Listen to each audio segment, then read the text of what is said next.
Assalamualaikum warahmatullahi wabarakatuh. Sahabat, hari ini kita akan bahas surah Al-Qalam uh, yang turun atau disebut Makkiyah dengan 52 ayat. Ya. Kita belajar surah Al-Qalam dari tafsir Al-Munir fil aqidati wasyari' wal manhaj, Profesor Dr. Wahbah Az-Zuhaili. Ya, kita di jilid 15 surah Al-Qalam Makkiyah 52 ayat. Kenapa dinamakan surah Al-Qalam yang berarti pena? Karena dibuka dengan kata qalam atau pena yang digunakan bersumpah oleh Allah Subhanahu wa ta'ala, yaitu nun wal qalami wa ma yasdurun. Nun demi qalam atau pena dan apa yang mereka tuliskan. Surah Al-Qalam ayat 1. Allah bersumpah dengan Al-Quran untuk pengagungan, karena dalam penciptaan dan penyempurnaan kalam tersebut ada bukti yang menunjukkan hikmah yang agung, juga karena ada manfaat dan faedah yang tidak bisa dideskripsikan, sebagaimana ucapan pengarang Al-Kasyaf yang dimaksud dengan Al-Qalam menurut mayoritas ulama adalah jins atau jenis pena. Allah Subhanahu wa ta'ala bersumpah dengan semua pena yang digunakan untuk menulis di langit. Allah Subhanahu wa ta'ala bersumpah dengan semua pena yang digunakan untuk menulis di langit dan di bumi. Ada yang mengatakan surah ini dinamakan surah Nun karena diawali dengan Nun. Hubungan persesuaian surah ini dengan surah sebelumnya, yaitu surah Al-Mulk. Ada dua alasan yang mengenai hubungan surah Al-Mulk dan surah Al-Qalam.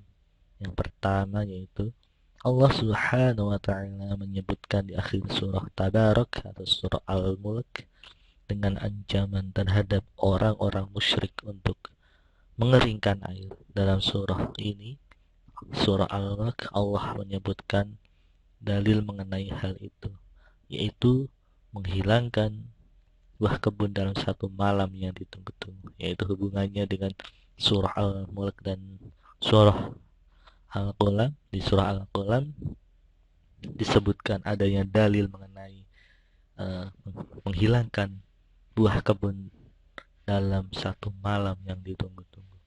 Yang menghilangkan adalah api dari langit yang membakarnya sementara mereka tidur, lalu mereka tidak menemukan bekas sama sekali. Yang kedua, dalam surah Al-Mulk Allah menyebutkan dalil-dalil kekuasaannya yang megah dan ilmunya yang luas. Dia menetapkan ada hari kebangkitan, mengancam orang-orang musyrik dengan azab yang pedih di dunia dan akhirat, menganjurkan mereka untuk beriman kepada Allah saja, tiada sekutu baginya, kepada hari kebangkitan, kepada Rasul Muhammad SAW. Kemudian di awal surah ini Allah membebaskan nabinya dari kebatilan-kebatilan orang-orang musyrik, penisbahatan sihir, syair, atau menuduh gila kepada Rasulullah ta'ala, muji Nabi dengan pujian akhlak yang agung.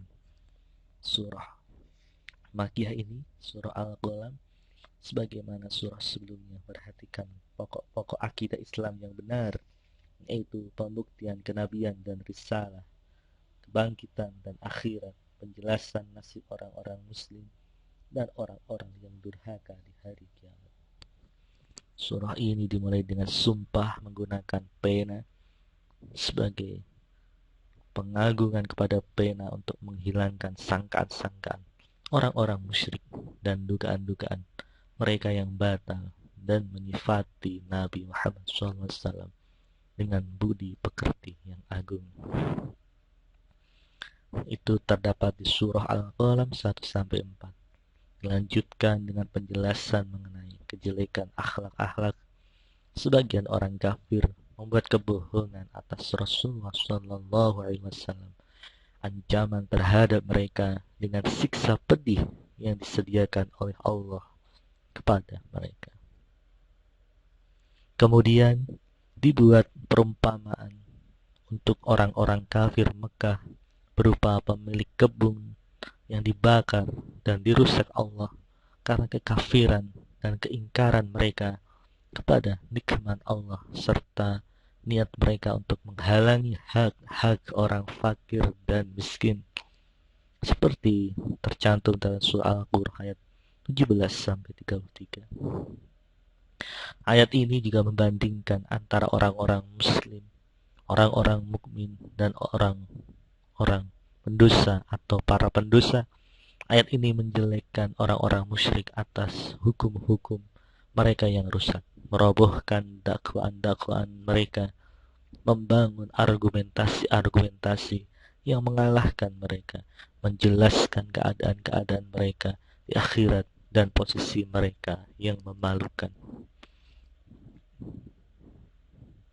Kemudian di surah ini juga mengancam orang-orang musyrik yang mendustakan Al-Quran. Surah Al-Qalam ini diakhiri dengan perintah kepada Nabi agar bersabar menanggung gangguan orang-orang musyrik, memperingatkannya untuk tidak bosan dan jemu dalam menyampaikan dakwahnya, sehingga tidak menjadi seperti Nabi Yusuf, seperti dalam surah Al-Qalam ayat 48, yang artinya, maka bersabarlah kamu wahai Muhammad SAW terhadap ketetapan Tuhanmu, dan janganlah engkau seperti Nabi Yunus alaihissalam, orang yang ada dalam perut ikan ketika dia berdoa dengan hati sedih. Ayat ini juga mengumumkan perlindungan kepada Nabi dari gangguan mereka, menepis kebohongan mereka bahwa dia adalah seorang yang gila, membantah mereka, menegaskan bahwa Al-Quran adalah nasihat dan pelajaran kepada seluruh alam. Bagaimana Al-Quran diturunkan kepada orang menurut anggapan mereka itu gila? Bagaimana bisa Al-Quran itu diturunkan terhadap orang gila? Jawabannya pasti tentu tidak mungkin, karena kalamullah. Keutamaan surah Al-Qalam ini termasuk surah-surah Al-Quran yang diturunkan di Mekah pada awal-awal periode, sebagaimana yang diriwayatkan dari Ibnu Abbas bahwa surah Iqra turun, kemudian surah ini Al-Quran, Al-Muzammil, kemudian Al-Muddassir. Begitulah awal dari kandungan surah Al-Qalam. Kalian bisa lanjut untuk mendengarkan bagian dari tafsir surah Al-Qalam selanjutnya. Assalamualaikum warahmatullahi wabarakatuh.